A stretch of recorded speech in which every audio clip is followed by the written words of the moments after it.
Սա ուրբան պատումների շարքն է։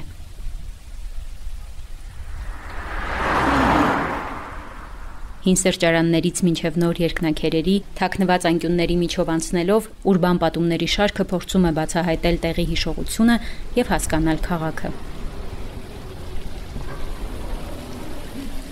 Սա պատում է մարդու և տարածքի հարաբերության, նրանց կռիվների ու ներդաշնակության մասին։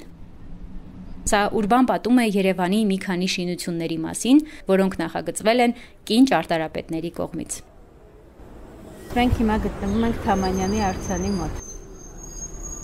Քանի անգամ եք ընկերների, Երևան ժամանած արտասահմանցիների հետ պայմանավորվել հանդիպել մեր քաղաքի ամենահայտնի հուշարձաններից մեկի՝ Ալեքսանդր Թամանյանի արձանի մոտ։ Իսկ երբևէ մտածել եք, թե ով է այս հուշարձանի ճարտարապետը։ Ճամփորդական բլոգի հեղինակ Լիլիթ Խաչատուրյանի հետ շրջում ենք ու Երևանում փորձում գտնել կին ճարտարապետների ձեռագրով նախագծված շինություններ։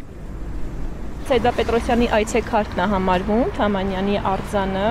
ու նաև նկարագրվում է, որ ինքը մասնակցել է առաջի փուլով մրցույթի, հետո երկրորդ փուլով իր ընկեր արդեն քանդակագործի հետ է մասնակցել, ում հետ էլ միասին իրանք ստեղծել են արձանը։ Երբ խոսում էի բարեկամուհու հետ, ճարտարապետական գիտությունների թեկնածու Արև Սամուելյանի հետ, պատմում էր, որ շատ հետաքրքիր կին է եղել, շատ սիրել է իր աշխատանքը, բոլորի ծննդյան տոներին շատ գեղեցիկ ձեռագրով բացիկներ նվիրում ու միջև կյանքի վերջի օրերը ուսումնասիրություններ էր կատարում ու այսպես ասած կյանքը նվիրել է ճարտարապետությանը։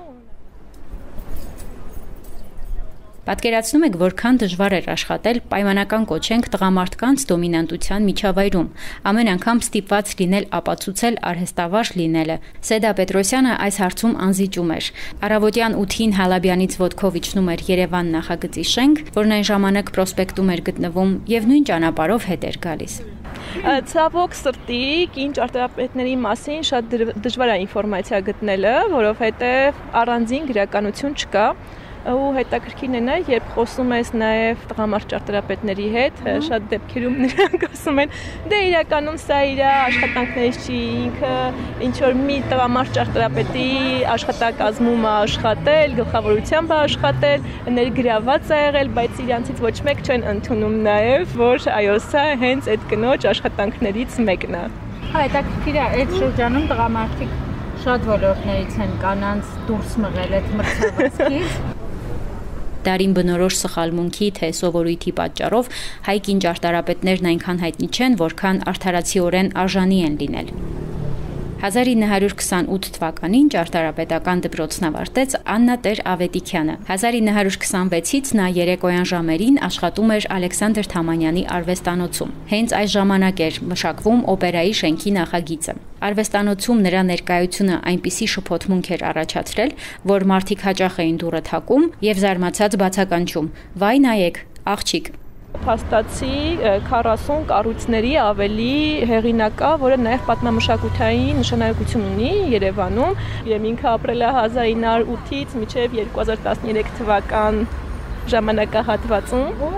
Հա, ինքը 105 տարեկանում է կարծեմ մահացել ու էլի իր գոլեգաներն էին պատմում, երբ որ գնացել են 105 ամյակին, տղան խնդրել է, որպեսզի մորը չպատմեն, որ մի քանի շենք կա, որոնք արդեն ավիրվել են։ Նրա ամենահայտնի աշխատանքը Պոնչիկանոցի շենքն է։ Նրա ուրույն ձեռագրին է պատկանում նաև Օղակաձև այգու շախմատի տունը։ Կարեն Բալյանը, որի հետ մենք Երևանն ուսումնասիրել ենք ազգային պատկերասրահի տանիքից և ունենք առանձին էպիզոդ, որը կարող եք լսել, հիշում է ճարտարապետ Լիա Սաֆարյանին։ Ասում է, որ նա քիչ է նախագծել, սակայն կարևորը դա չէ։ Ճարտարապետի ամենահատկանշական աշխատանքը Հայաստանի ճարտարապետների միության անդամների համառոտ կենսագրական ճարտարապետ տեղեկագիրքն է։ Իդեպ Լիլիթը հենց այս ձեռնարկից է ոգեշնչվել կին ճարտարապետներին ուսումնասիրելիս։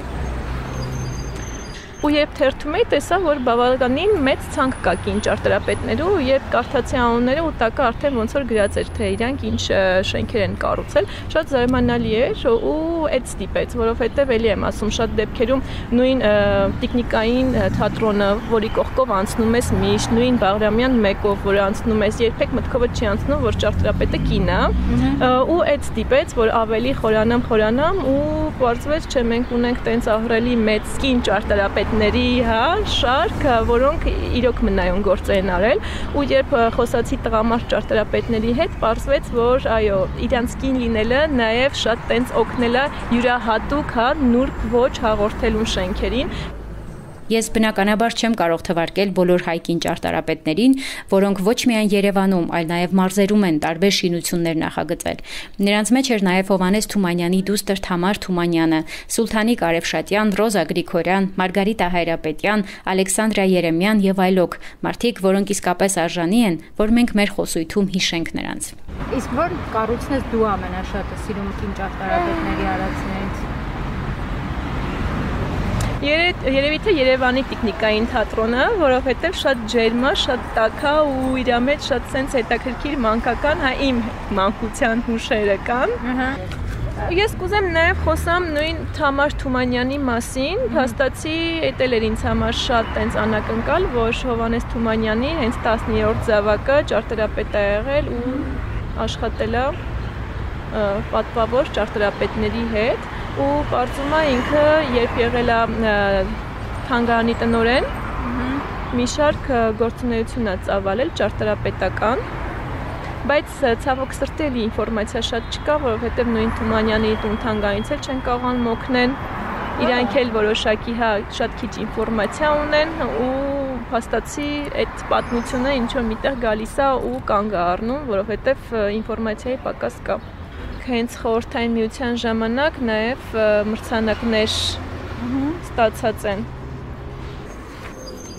Ես ճարտարապետ չեմ եւ չեմ հանդգնի խոսել ճարտարապետական, դիզայներական լուծումներից, որոնք գուցե հատուկ էին իգական սեռի կողմից նախագծված շինություններին։ Այս էպիզոդը պարզապես փորձ էր ներկայացնելու հայ կանանց, որոնք չեն վախեցել բարձր նշաձող սահմանել իրենց համար։ Եվ գուցե հենց նրանց շնորհիվ է, որ այսօր բազմաթիվ աղջիկներ, որոնք ընտրում են ճարտարապետի մասնագիտությունը, միամտորեն չեն էլ պատկերացնում, թե որքան ջանք է պահանջվել նախորդ դարի սերնդից կոտրելու պատնեշներ, տարբեր պիտակավորումներ ստանալով հանդերձ չնահանջել։ Իսկ այն շենքերը, որոնց մասին ես չհասցրի պատմել, դուք տեսաք ֆոտոպատումի միջոցով։